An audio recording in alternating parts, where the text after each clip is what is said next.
6월 9일 아침 저희들에게 주시는 하나님 말씀은 출애굽기 9장 1절로 12절까지 말씀입니다. 말씀을 함께 봉독합니다. 여호와께서 모세에게 이르시되 바로에게 들어가서 그에게 이르라. 히브리 사람의 하나님 여호와께서 말씀하시기를 내 백성을 보내라. 그들이 나를 섬길 것이니라. 네가 만일 보내기를 거절하고 억지로 잡아두면 여호와의 손이 들에 있는 내 가축 곧 말과 나귀와 낙타와 소와 양에게 더하리니 심한 돌림병이 있을 것이며 여호와가 이스라엘의 가축과 애굽의 가축을 구별하리니 이스라엘 자손에게 속한 것은 하나도 죽지 아니하리라 하셨다 하라 하시고, 여호와께서 기한을 정하여 이르시되 여호와가 내일 이 땅에서 이 일을 행하리라 하시더니 이튿날에 여호와께서 이 일을 행하시니 애굽의 모든 가축은 죽었으나 이스라엘 자손의 가축은 하나도 죽지 아니한지라. 바로가 사람을 보내어 본즉 이스라엘의 가축은 하나도 죽지 아니하였더라. 그러나 바로의 마음이 완강하여 백성을 보내지 아니하니라. 여호와께서 모세와 아론에게 이르시되 너희는 화덕에 제 두 움큼을 가지고 모세가 바로의 목전에서 하늘을 향하여 날리라. 그 재가 애굽의 온 땅에 티끌이 되어 애굽 온 땅의 사람과 짐승에게 붙어서 악성 종기가 생기리라. 그들이 화덕의 재를 가지고 바로 앞에 서서 모세가 하늘을 향하여 날리니 사람과 짐승에게 붙어 악성 종기가 생기고 요술사들도 악성 종기로 말미암아 모세 앞에 서지 못하니 악성 종기가 요술사들로부터 애굽 모든 사람에게 생겼음이라. 그러나 여호와께서 바로의 마음을 완악하게 하셨으므로 그들의 말을 듣지 아니하였으니 여호와께서 모세에게 말씀하심과 같더라. 아멘. 모든 것은 하나님의 손 안에 있다라는 제목으로 말씀 전합니다. 조선시대 초기 대표적인 정치가로 한명회라는 사람을 알고 계실 것입니다. 수양대군을 도와서 계유정난을 일으킨 인물인데요. 이 한명회라는 인물이 등장하는 사극도 굉장히 많이 만들어졌었습니다. 그 중에 한명회와 관련해서 유명한 유행어가 있는데요.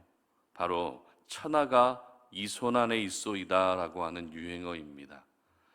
이 말의 의미는 그만큼 이 한명회라는 사람이 계략과 술수가 뛰어났고 자신의 힘으로 얼마든지 왕을 세우기도 하고 폐위시키기도 할 만큼 나는 능력이 있다라는 그런 의미입니다. 그러나 이 한명회라는 사람을 우리가 떠올리게 되면 자연스럽게 또 하나의 사건이 떠오릅니다. 어떤 사건입니까? 바로 부관참시된 사람이라는 것입니다.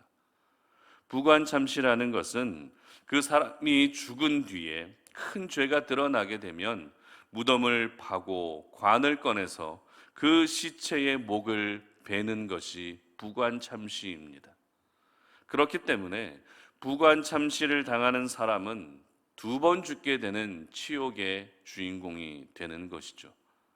이처럼 온 천하가 자신의 손 안에 있어도 사람은 누구나 한계를 가지고 있는 것입니다. 그 천하를 영원히 다스릴 수도 없습니다. 그리고 이 땅의 생명이 다하여 죽음을 맞게 되기도 합니다. 그리고 올바른 방법으로 살지 않게 되면 두 번 죽게 되는 치욕도 겪게 되는 것이 바로 사람의 유한한 모습인 것입니다. 그러나 사람은 이렇게 유한한 존재일지 모르지만 모든 부분에서 무한하신 분이 계시죠. 그 어떤 한계에도 부딪히지 않으시는 바로 살아계신 하나님이십니다. 오늘 본문은 애굽 땅에 내려졌던 5번째 재앙과 6번째 재앙을 기록하고 있습니다. 5번째 재앙을 먼저 보게 되면 3절입니다. 여호와의 손이 들에 있는 내 가축 곧 말과 나귀와 낙타와 소와 양에게 더하리니 심한 돌림병이 있을 것이며. 아멘. 바로 가축들에게 전염병이 돌게 된다는 것입니다. 그리고 이어지는 6번째 재앙은 9절 보시기 바랍니다. 그 재가 애굽 온 땅에 티끌이 되어 애굽 온 땅의 사람과 짐승에 붙어서 악성 종기가 생기리라. 아멘. 이제는 사람과 짐승에게 악성 종기가 생기는 재앙입니다. 여러분, 가축에게 전염병이 생기는 것은 이미 우리 사회 안에서도 굉장히 위험한 일로 여겨지고 있습니다. 가끔 조류 독감이나 아프리카 돼지 열병과 같은 전염병이 돌기 시작하면 가축을 기르는 사람들뿐만 아니라 일반 국민들에게도 굉장히 공포감으로 다가오게 됩니다. 왜냐하면 가축은 곧 사람들이 먹게 되는 식재료이기 때문에 그렇죠.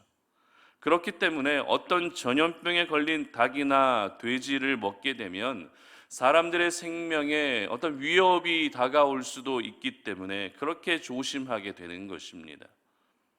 그리고 여섯 번째 재앙이었던 악성 종기는 어떻습니까? 최근 원숭이 두창과 같은 사례가 계속 나오게 되면서 코로나 바이러스에 이어서 전 세계적으로 지금 예의주시하고 있는 전염병인데요. 원숭이 두창에 감염되면 몸에 수도와 같은 발진이 생겨나게 되는데, 감염된 사람들을 뉴스 기사를 통해서 보게 되면 굉장히 징그럽다라는 그런 생각을 하셨을 것입니다. 저 역시 뉴스를 보면서 어떤 생각이 들었는가 하면, 만약 이 원숭이 두창이 또 전 세계적으로 확산된다고 했을 때 이 원숭이 두창만큼은 감염되지 않았으면 좋겠다라는 그런 생각이 들더라고요. 코로나19는 감염되어도 겉으로 보기에는 사실 멀쩡하지 않습니까? 하지만 원숭이 두창은 온몸에 종기처럼 발진이 생긴다고 한다면 굉장히 끔찍할 수밖에 없습니다. 이렇게 하나님께서는 다섯 번째 재앙과 여섯 번째 재앙을 통해서 가축에게는 전염병이 돌게 하시고 사람에게는 악성 종기가 나게 하셨던 것입니다. 여러분, 애굽의 10가지 재앙 중에 지금까지 우리가 여섯 번째 재앙까지 살펴보고 있는데요. 이 여섯 번째 재앙까지 보면서 어떤 생각이 드십니까? 나일강이 피가 되고, 나일강에서 개구리가 뛰어오르고, 땅에 티끌이 이가 되고, 온 땅에 파리떼가 넘쳐나고, 그리고 이제는 가축에게 전염병이 들 뿐만 아니라 사람에게는 악성 종기가 생기는 이 재앙의 순서를 보시면서 어떤 생각이 드십니까?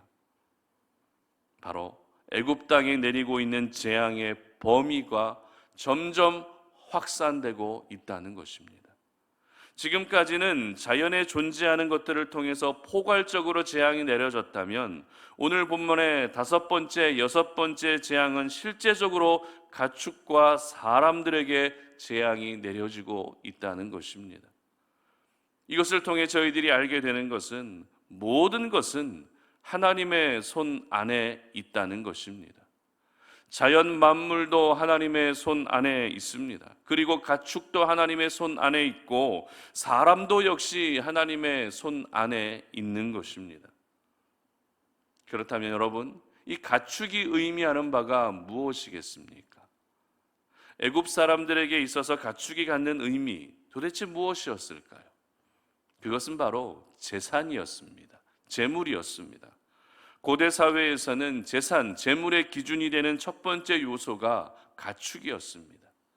가축은 그저 먹거리, 음식, 재료가 아니었습니다. 얼마나 많은 가축을 가지고 있느냐, 얼마나 다양한 가축을 가지고 있느냐가 바로 그 사람의 재산을 측정하는 첫 번째 기준이었던 것입니다. 그러므로 우리의 재산, 우리의 소유, 우리의 물질도 역시 하나님의 손 안에 있는 것입니다. 그리고 이제는 사람들에게 마저 악성 종기가 생기게 되었다는 것은 사람의 건강에 대한 부분마저도 하나님의 손 안에 있다는 것을 보여주고 있는 것입니다. 여러분, 저희들은 나의 행복을 위해서, 그리고 가족을 위해서 열심히 오늘도 삶의 자리에서 수고하며 일을 합니다. 그리고 자신의 건강을 돌보기 위해서 운동도 하고 건강식품도 잘 챙겨 먹습니다. 당연히 이 땅을 살아가는 데 있어서 돈은 필요하죠. 그리고 이 땅을 살아가는 데 있어서 건강도 당연히 필요합니다. 그래서 건강을 챙기고 열심히 오늘도 일을 하는 것입니다. 이것은 저희들이 이 땅에서 감당해야 할 또 하나의 사명이라 해도 틀리지 않을 것입니다. 열심히 일하며 살고, 그리고 열심히 건강을 관리하며 사는 것은 분명 하나님께서 기뻐하시는 일입니다. 그러나 내가 아무리 열심히 일하고 산다 한들 물질이 내 마음대로 잘 모아지지 않는다는 것을 여러분 잘 알고 계실 것입니다.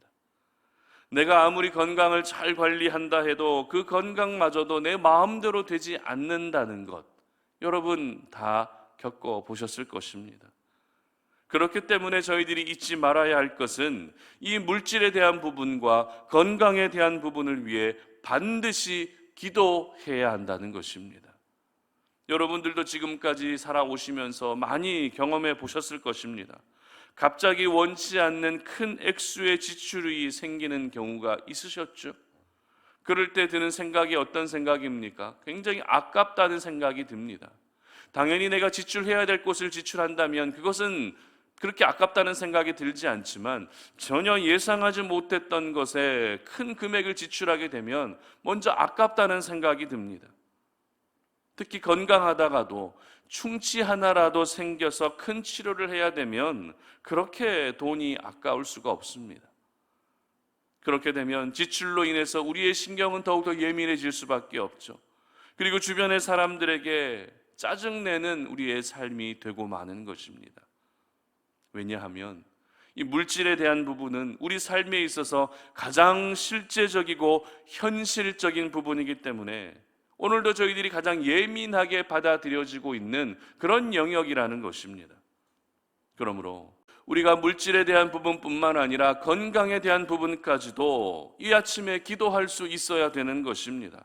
내가 비록 돈을 벌고 일을 하고 있고 내가 비록 건강을 스스로 잘 관리하고 있다 해도 그 모든 것은 내 손 안에 있는 것이 아니라 바로 하나님의 손 안에 있기 때문에 하나님의 도움을 구할 수 있어야 되는 것입니다. 그리고 결국 이 물질에 대한 부분과 건강에 대한 부분을 위해 기도한다는 것은 물질과 건강의 주인이 바로 하나님이심을 인정하는 것이기 때문에 반드시 기도해야 되는 것입니다. 사실 애굽 땅에 있던 가축들이 무슨 잘못이 있겠습니까? 그런 가축에게 왜 하나님은 전염병이 돌게 하시고 왜 가축을 죽이셨습니까?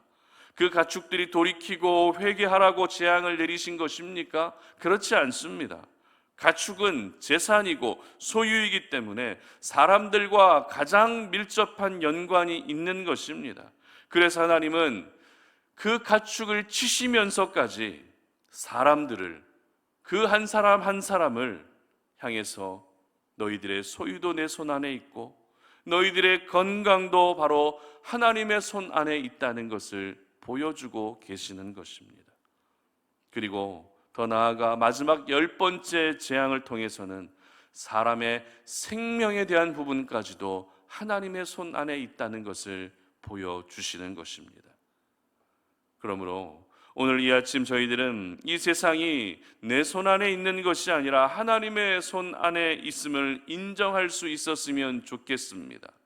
내 손 안에 있기 때문에 내가 뭐든지 원하는 대로 할 수 있는 것이 아니라 하나님의 손 안에 있기 때문에 하나님의 손에 의해서 우리의 인생이 사라져야 한다는 것을 그렇게 여러분 모두 기억할 수 있기를 바랍니다. 나의 소유라 할지라도 하나님의 손 안에 있습니다. 나의 건강과 생명도 바로 하나님의 손 안에 있습니다. 나의 자녀도 하나님의 손 안에 있고 나의 미래도 하나님의 손 안에 있습니다. 그리고 내가 일하는 그 삶의 현장 일터마저도 하나님의 손 안에 있습니다라고 그렇게 고백하며 나아갈 수 있는 이 아침이 되시기를 바랍니다. 오늘 하루 모든 것이 하나님의 손 안에 있음을 기억하셔서 아무리 사소한 것이라 할지라도 우리 하나님께 기도하시면서 하나님께서 내 모든 것을 지켜주시는 그 은혜를 구할 수 있기를 바랍니다. 그래서 하나님의 손 안에서 오늘 하루가 가장 평안하고 가장 안정감을 누릴 수 있는 그런 하루가 되시기를 주님의 이름으로 축복합니다. 함께 기도하겠습니다. 하나님 아버지 감사합니다. 오늘 이 아침에 우리가 주님 앞에 나와 이 새벽 제단을 쌓으면서 주님 앞에 기도하고 우리의 삶의 모든 부분들이 바로 하나님의 손 안에 있음을 인정합니다. 내 물질도, 내 건강도, 내 자녀도, 내 미래도, 나의 일터도 모든 것이 내 손 안에 있는 것이 아니라 하나님의 손 안에 있음을 우리가 믿습니다. 그렇기 때문에 오늘도 나의 가진 모든 소유를 위해서 기도합니다. 하나님 지켜 주시옵소서. 나의 물질도 지켜 주시고 나의 건강도 지켜 주시고 나의 자녀까지도 모두 지켜 주시옵소서. 하나님의 손 안에 있기 때문에 내가 지킬 수 있는 것이 아니라 바로 하나님만이 지켜 주실 수 있음을 믿습니다. 오늘 하루 하나님의 손 안에서 우리의 영혼이 평안하고 안정감을 누릴 수 있는 귀한 하루가 되게 하여 주시옵소서. 감사드리며 예수님의 이름으로 기도드립니다. 아멘.